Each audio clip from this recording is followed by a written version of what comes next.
Assalamualaikum warahmatullahi wabarakatuh. Saya Ahmad Rizky Putrabila dari Politeknik Kesehatan TNI Audi Sucipto dengan NIM 222-349.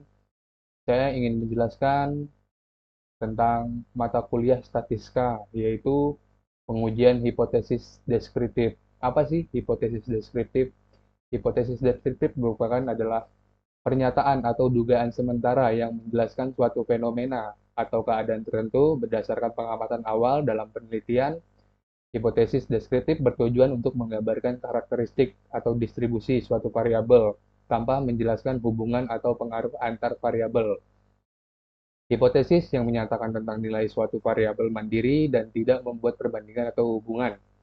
Hipotesis deskriptif adalah dugaan tentang nilai suatu variabel mandiri, tidak membuat perbandingan atau hubungan dalam penelitian, hanya bertujuan untuk menjelaskan satu variabel saja atau yang lebih kita kenal dengan penelitian univariat, merupakan proses pengujian generalisasi hasil penelitian yang berdasarkan pada satu sampel. Kesimpulan yang akan dihasilkan adalah apakah hipotesis yang diuji dapat digeneralisasikan atau tidak.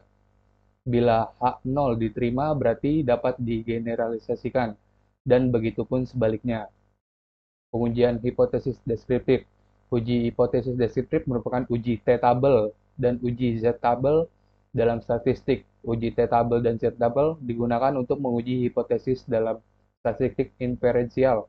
Keduanya digunakan untuk membandingkan rata-rata sampel terhadap populasi atau antar sampel.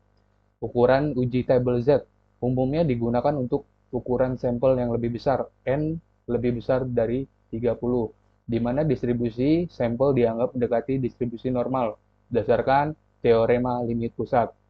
Uji T-table digunakan untuk ukuran yang kecil, N lebih kecil dibanding 30, karena distribusi T lebih cocok untuk data kecil yang memiliki variabel lebih tinggi.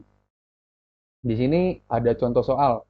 Contoh soalnya merupakan sebuah perusahaan ingin mengetahui apakah rata-rata waktu penyelesaian tugas karyawan melebihi 8 jam per hari. Data yang diambil dari 30 karyawan dan diketahui rata-rata waktu penyelesaian tugas dari sampel tersebut adalah 8,5 jam.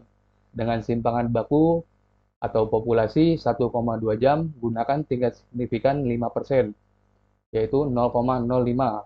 Pertanyaannya, apakah rata-rata waktu penyelesaian tugas karyawan perusahaan tersebut secara signifikan lebih dari 8 jam per hari? Jawab, diketahui. Di sini diketahui rata-rata sampel yaitu 1,2, yaitu diambil dari populasi. Ukuran sampelnya adalah 30 karyawan, rata-rata sampel yaitu adalah uh, penyelesaian tugas 8,5 jam, rata-rata penyelesaian yaitu 8 jam per hari, tingkat signifikan yaitu 5%. Lanjut, tentukan statistik uji Z hitung. Di sini ada rumusnya Z sama dengan ini, ya hasilnya 8,5 dikurang 8 dibagi 1/2 akar 30. Yang didapatkan hasilnya Z hitung adalah 2,28. 3. Tentukan nilai Z tabel taraf signifikan, yaitu 5%, 0,005, 1,645. Di sini ada Z tabelnya yang sudah saya tandai 1,6, dan ini adalah hasilnya. Jadi H, H0 diterima karena Z hitung lebih tinggi dibanding Z tabel. Maka data ini dapat diterima karena Z hitung 2,28 dan Z tabel 1,645. Karena Z hitung lebih besar, 2,28 lebih besar dari Z tabel, maka H0 diterima di sini.